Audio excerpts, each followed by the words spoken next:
ಅನೇಕ ಬಾರಿ ಹೇಳಿದ್ದೇವೆ ನಾವು. ಇವತ್ತು ಕೂಡ ಒಕ್ಕೂರದಿಂದ ನಮ್ಮ ನಾಯಕರೆಲ್ಲರೂ ಕೂಡ ಬಂದು ನಮಗೇನು ಭಾರತೀಯ ಜನತಾ ಪಾರ್ಟಿಯನ್ನು ಮೀಸಲಾತಿ ಕೊಟ್ಟಿತ್ತು 7%, ಬಾಬಾ ಸಾಹೇಬ್ ಅಂಬೇಡ್ಕರ್ ಅವರು ಸಂವಿಧಾನ ಬರೆದ ನಂತರ ಇವತ್ತು ಯಾವುದೇ ಜನಸಂಖ್ಯೆ ಆಧಾರದ ಮೇಲೆ ಕೊಡಬೇಕಾದಂಥ ಮೀಸಲಾತಿಯನ್ನು ಭಾರತೀಯ ಜನತಾ ಪಾರ್ಟಿ ಮೀಸಲಾತಿಯನ್ನು ಕೊಡೋಂಥ ಕೆಲಸ ಮಾಡಿದೆ. ಈ ಕಾಂಗ್ರೆಸ್ ಸರ್ಕಾರ ಬಂದು ಏನು ಮಾಡಿದೆ ಅಂದರೆ ನಮ್ಮ ಮೀಸಲಾತಿಯನ್ನು ಕಸ್ಕೊಂಡಿದೆ. ಇವತ್ತು ಇದೆಲ್ಲ ಹೋರಾಟ ಏನಿದೆನೋ ನಮ್ಮ ಸಮುದಾಯಕ್ಕೆ ಸಿಗಬೇಕಾದಂಥ ಮೀಸಲಾತಿ ಕೊಡಬೇಕನ್ನಂಥ ಕಾರಣದಿಂದ ಇವತ್ತು ಹೋರಾಟಕ್ಕೆ ಬಂದಿದ್ವಿ. ಆದರೆ ಸರ್ಕಾರ ಮೊಂಡುತನದ ಧೋರಣೆ, ಯಾಕಂದರೆ ಯಾವ ರೀತಿಯ ಮೊಂಡುತನದ ಧೋರಣೆ ಅಂದ್ರೆಗಿನ ಯಾರು ಭ್ರಷ್ಟಾಚಾರ ಮಾಡ್ತಾರೋ ಅವ್ರನ್ನ ಪುನಃ ಮಂತ್ರಿಗಳಾಗಿ ಮಾಡ್ತಾರ, ಯಾರು ಈ ಸಮುದಾಯದ ಹಣ ತಿಂತಾರೋ ಅವ್ರನ್ನ ಮಂತ್ರಿಗಳಾಗಿ ಮಾಡ್ತಾರ, ಈ ಸಮುದಾಯದ ಮಕ್ಕಳ ಭವಿಷ್ಯನ ಕಸ್ಕೊಂಡಂತರನ್ನ ಇವತ್ತು ಸಮುದಾಯದ ಮಂತ್ರಿಗಳಾಗಿ ಮಾಡ್ತಾರ. ಆದರೆ ಈ ಸಂಪ್ರದಾಯ ಎಲ್ಲಿಂದ ಬಂತು? ಈ ಸಂಪ್ರದಾಯ ಅನ್ನೋಂಥದ್ದು ಇವತ್ತಿನ ಕಾಲದಿಂದ ಬಂದಿಲ್ಲ. ಇವತ್ತು ದೇಶಕ್ಕೆ ಸ್ವಾತಂತ್ರ್ಯ ಬಂದಿರೋದು 1947ರಲ್ಲಿ ದೇಶಕ್ಕೆ ಸ್ವಾತಂತ್ರ್ಯ ಬಂದ ನಂತರ. ಮೊದಲನೇ ಭ್ರಷ್ಟಾಚಾರ ಮಾಡಿರೋಂಥದ್ದು ಕಾಂಗ್ರೆಸ್ ಪಾರ್ಟಿ. ಜವಾಹರ್ಲಾಲ್ ನೆಹರು ಅವರು ಭ್ರಷ್ಟಾಚಾರ ಪ್ರಾರಂಭ ಮಾಡ್ತಾರೆ. ಆ ಭ್ರಷ್ಟಾಚಾರ ಅವತ್ತು ಜವಾಹರ್ಲಾಲ್ ನೆಹರು ಅವರು ಪ್ರಾರಂಭ ಮಾಡಿದಂಥ ಭ್ರಷ್ಟಾಚಾರ ಇವತ್ತು ರಾಹುಲ್ ಗಾಂಧಿ ಪ್ರಿಯಾಂಕಾ ತನಕ ಕೂಡ ತಲುಪ್ತಾ ಇದೆ. ಅವತ್ತಿನಿಂದ ಇವತ್ತಿನ ತನಕ ಭ್ರಷ್ಟಾಚಾರ ಮಾಡಿ ನೋಡಿ. ಈ ಕಾಂಗ್ರೆಸ್ ಪಾರ್ಟಿ ವೇಗ ಹೆಂಗಿತ್ತು, ಯಾವ ರೀತಿಯಲ್ಲಿ ವಿಮಾನ ಓಡಾಡ್ತನೋ ವಿಮಾನ ಆರುತ್ತಿನ ಆ ಸ್ಪೀಡಲ್ಲಿತ್ತು. ಇವತ್ತಿನ ಕಾಂಗ್ರೆಸ್ಸಿನ ಪರಿಸ್ಥಿತಿ ಏನಿದೆ, ಎತ್ತಿನ ಗಾಡಿನ ವೇಗದಲ್ಲಿ ಹೋಗ್ತಾ ಇದೆ. ಅವತ್ತು ವಿಮಾನ ಇತ್ತು, ಇವತ್ತು ಎತ್ತಿನ ಗಾಡಿ ವೇಗದಲ್ಲಿ ಹೋಗ್ತಾ ಇದೆ. ಅಂದರೆ ಈ ದೇಶದ ಜನರು ಇವತ್ತು ಭ್ರಷ್ಟಾಚಾರ ಆಗಬಾರ್ದು, ಭ್ರಷ್ಟಾಚಾರ ಮುಕ್ತ ಆಗಬೇಕನ್ನಂಥ ಕಾರಣದಿಂದ ಪ್ರಧಾನಮಂತ್ರಿಗೆ ಇವತ್ತು ದೇಶದಲ್ಲಿ ಅವಕಾಶವನ್ನು ಮಾಡಿಕೊಟ್ಟಿದ್ದಾರೆ. ಹಂಗಾಗಿ ಇವತ್ತು ನಮ್ಮ ಪಾರ್ಟಿ ಏನಿದೆನೋ ಭ್ರಷ್ಟಾಚಾರಿಗೆ ಅದು ಯಾವತ್ತೂ ಕೂಡ ಅವಕಾಶವನ್ನು ಮಾಡಿಕೊಡಲ್ಲ. ಭ್ರಷ್ಟಾಚಾರ ಮಾಡಿದಂಥವ್ರು ಇವತ್ತು ಮಂತ್ರಿಗಳಾಗಿದ್ದಾರೆ.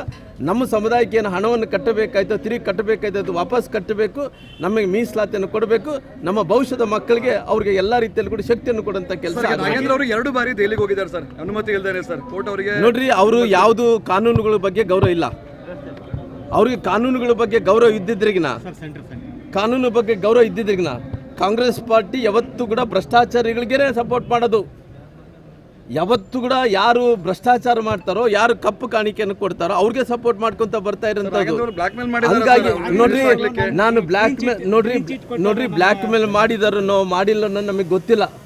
ನಾವು ಇವತ್ತು ನಮ್ಮ ಹೋರಾಟ ಏನಿದೆನೋ ಇವತ್ತು ಎಂಥ ಪರಿಸ್ಥಿತಿಯಲ್ಲಿ ಕೂಡ ಅವರು ಏನು ಪರ್ಮಿಷನ್ ಇದ್ದೋಗಿದ್ದಾರೆ ಅದ್ರ ಬಗ್ಗೆ ನಾನು ಮಾತಾಡೋಕೆ ಹೋಗಲ್ಲ. ಇವತ್ತು ಭ್ರಷ್ಟಾಚಾರ ಮಾಡಿದಂಥವ್ರು ಇವತ್ತು ಪುನಃ ಮಂತ್ರಿಗಳು ಆಗ್ತಾರಂದ್ರಿಗಿನ ಈ ಸಂಪ್ರದಾಯ ಬೇಕಿತ್ತ ಅನ್ನೋಂಥ ಪ್ರಶ್ನೆಯನ್ನು ಕೇಳ್ತೀನಿ ನಾನು. ಯಾರೇನಾಗಲಿ ಮುಂದಿನ ಪೀಳಿಗೆ ಮಕ್ಕಳ ಭವಿಷ್ಯದ ಪರಿಸ್ಥಿತಿ ಏನು? ಭವಿಷ್ಯದಲ್ಲಿದ್ದಂಥ ಮಕ್ಕಳು ಇವತ್ತು ಏನು ಅಂದ್ಕೊತ ಭ್ರಷ್ಟಾಚಾರ ಮಾಡಿದಂಥವ್ರು ನಮ್ಮ ಸಮುದಾಯದ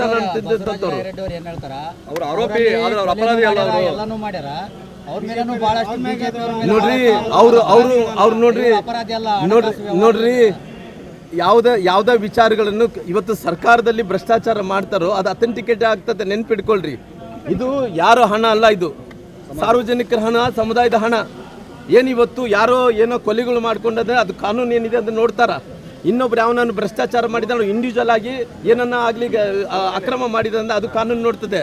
ಇದು ಏನಿದೆ ನಮ್ಮ ಸೊತ್ತು ರೀ, ಜನರ ಸೊತ್ತು, ಜನರು ಕಟ್ಟಿರೋಂಥ ಟ್ಯಾಕ್ಸ್ ಹಣ ಇದು. ಇವತ್ತು ನಮ್ಮ ಭವಿಷ್ಯದಲ್ಲಿ ನಮ್ಮ SC ST ಮಕ್ಕಳ ಭವಿಷ್ಯದ ಹಣ. ಇವತ್ತು ಇವೆಲ್ಲಗಳು ದುರುಪಯೋಗ ಮಾಡಿಕೊಂಡು ಭ್ರಷ್ಟಾಚಾರ ಮಾಡಿಕೊಂಡು ಪ್ರಮಾಣ ವಚನ ಸ್ವೀಕಾರ ಮಾಡೋಂಥ ಟೈಮಲ್ಲಿ ಏನೊಂದು ಪ್ರಮಾಣ ವಚನ ಮಾಡ್ತೀರಿ ನೀವು?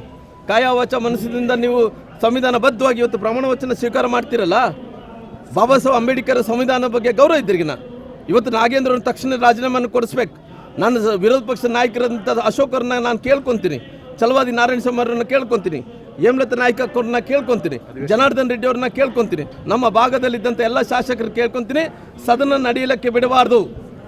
ಎಲ್ಲಿ ತನಕ ಕೂಡ ನಾಗೇಂದ್ರ ಅವರು ರಾಜೀನಾಮೆ ಮಾಡಲ್ಲನೋ ಅಲ್ಲಿ ತನಕ ಕೂಡ ಸದನ ನಡೆಯಕ್ಕೆ ಕೊಡಬಾರ್ದು ಅನ್ನೋಂಥ ವಿನಂತಿಯನ್ನು ಇಡೀ ರಾಜ್ಯದಲ್ಲಿದ್ದಂಥ ದಲಿತರ ಪರವಾಗಿ ನಾನು ಕೇಳ್ಕೊತೀನಿ, ನಮ್ಮ SC ST ಸಮುದಾಯಗಳ ಪರವಾಗಿ ಕೇಳ್ಕೊತೀನಿ. ಎಂಥ ಪರಿಸ್ಥಿತಿಯಲ್ಲಿ ಕೂಡ ನಾಗೇಂದ್ರ ಅವರು ಒಂದು ಕ್ಷಣ ಕೂಡ ಅವ್ರಿಗೇನ ಆತ್ಮಸಾಕ್ಷಿ ಇದ್ರಿಗಿನ ಒಂದು ಕ್ಷಣ ಕೂಡ ಮುಂದುವರಿಬಾರ್ದು.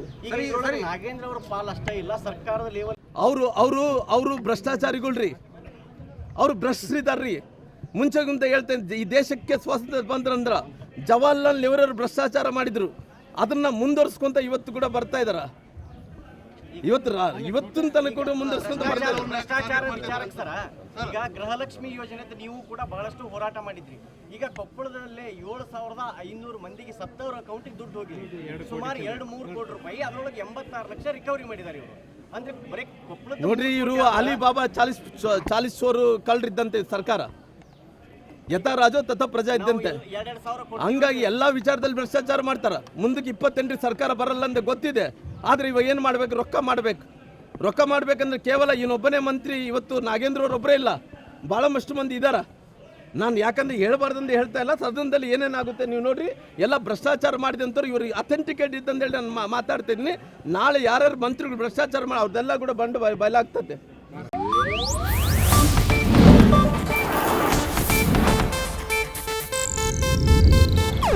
ಇದು ಏಷ್ಯಾನೆಟ್ ನ್ಯೂಸ್ ನೆಟ್ವರ್ಕ್ ಪ್ರಸ್ತುತಿ.